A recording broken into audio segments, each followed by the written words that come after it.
Welcome back to Perspectives on Human Communication. This is our final theory of this semester, and we are going to, again, go back to the origins of communication. And to do that, we go back to ancient Greece, and we sit in the academy of Aristotle. Aristotle had in a sense, a training school, an academy where he prepared students in a number of different disciplines. And rhetoric, at that time, was seen at the core of all disciplines. You couldn't be a mathematician, you couldn't be a scientist, you couldn't be a business person, you couldn't be a philosopher unless you understood how to make arguments, how to communicate your knowledge. And so, just like this quotation that I've got on this slide, truth doesn't just walk around on its own hind legs. It's carried from person to person by people. And so we are always articulating or advocating for a current perspective. And that's exactly what Aristotle trained his students to do. And he really, as the book points out, he really was in competition with another group of academies, all taught by people called sophists.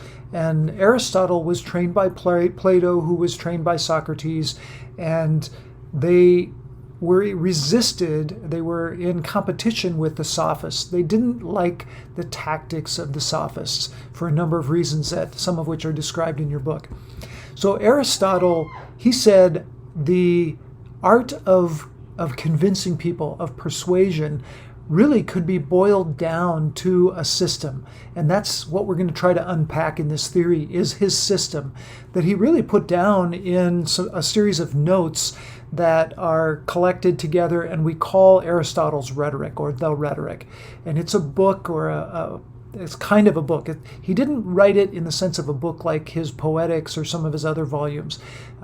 Instead, it's really just a workbook, a collection of notes that perhaps he taught from, right? And in these notes, he says that rhetoric is the counterpart of dialectic. Well, what is dialectic?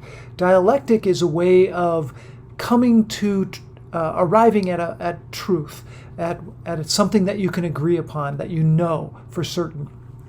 Socrates taught in a dialectical fashion, and as Plato recorded Socrates' lessons, it's often in the form of a dialogue, a dialectical dialogue that he has with some other character. And he's debating an issue.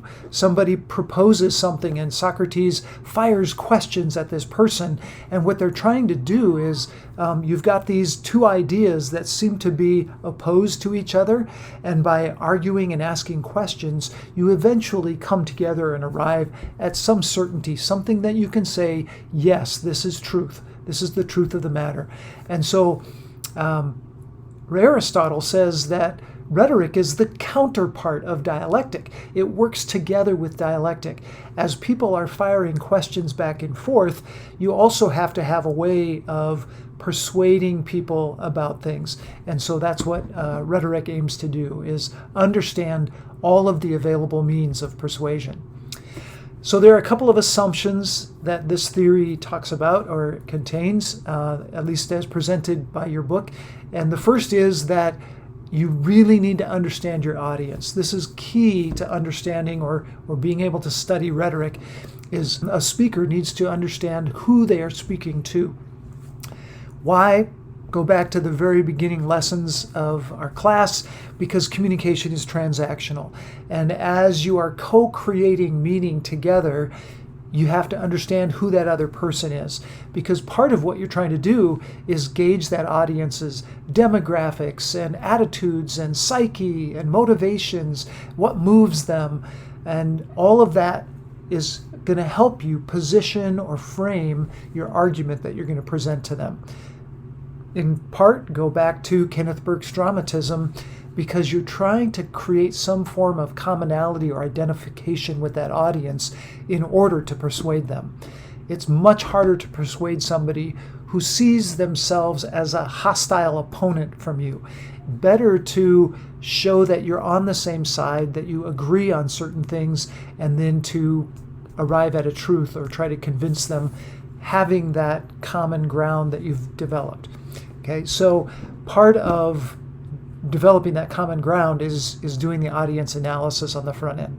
The second assumption is that Aristotle said there are a number of different kinds of proof that we can employ in our arguments, and he developed 3 different kinds of proof. One basis of proof is built on a person's character. Think of it as integrity.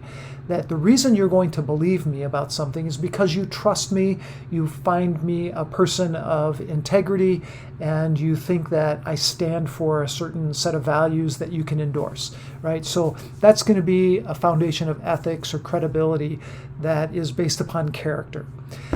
A second way that you might believe me is if I use a form of logic that you find convincing. And there are different kinds of logic, but if I use a form of logic that you find convincing, let's say that I'm going to use a series of examples, right? And we call this inductive logic. And I say, I want you to believe X, and I show you that Y is very similar to X in many respects. And if I can show you that Y is a good thing, then you'll believe that X is a good thing. And then I show you Z, and that Z is also very similar to X. And I show you all the properties of Z and how they match up with X. And you see that both Y and Z are good things, and so therefore X must be also a good thing. So there are kinds of logic that we can employ, and Aristotle said that we can build arguments on these combinations of things. It might be part that I'm a person of upstanding integrity and character, but then I also have these logical arguments that you'll also believe. And then the last kind of proof that he said we can use is pathos.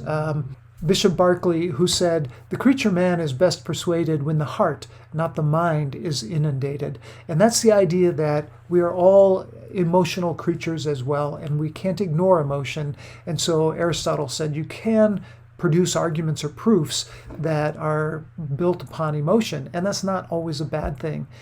Think of any number of commercials that are trying to get you to invest in a certain nonprofit cause. And they often, so for instance, those commercials that show you the little sad puppies that are in cages and that have been maybe abused or mistreated by previous owners, and they're trying to get you to contribute to this animal humane society. And they do it by showing you heart-tugging images of these poor puppies sitting in the rain or looking very sad. And so that plays on our emotion to get you to open your wallet and then contribute to that cause. So he said these are effective proofs that people can use as they're trying to persuade people. If you remember back at the beginning of the course, we talked about some assumptions that the rhetorical perspective has, and we contrasted those with assumptions that the scientific perspective has. And so I just want to get a couple of those out in front of you, because this is also part of what Aristotle builds his rhetoric on. It's not just those 2 assumptions that the book produces, I don't think. So there's this idea that in Aristotle's scheme, the foundation of wisdom and being an authority on a subject is part and parcel of being a good rhetorician. Plato put it this way. He said that a good speaker is a good person, right? Speaking well, and that makes a good speaker.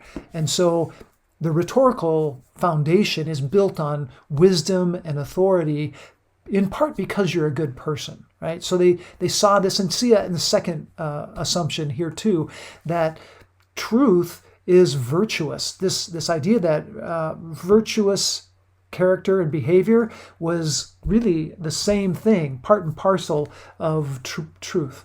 And so that's really important that you see those things together. Also the idea that every issue, every idea that we talk about has multiple sides to it. In the very basic sense, there's 2 sides to every issue, and we use logic to try to discern which side of the issue is the best, is the most reasonable side of or way of thinking. And so think about that too in terms of rhetoric. And often there's more than just 2 sides to an issue, right? But in a kind of bifurcate world, we're always arguing against good and evil in the broadest sense. what is the nature of reality is also at the foundation of rhetoric and is opposed to science. So science sees nature as law-like, regular, mechanical, but rhetoric says, no, nature has kind of a divine ordering to it. There's teleological purposes. It means there are desired end states to nature, and rhetoric sees that. That's why it's all wrapped up into virtuous behavior and this pursuit of truth, in terms of being a good rhetorician, a good person speaking well. And then the interesting thing that we're after here is not just cause and effect like science is pursuing, but instead the interesting thing in human behavior is really motives. What are people moved by? And that's what rhetoric is trying to understand and unpack.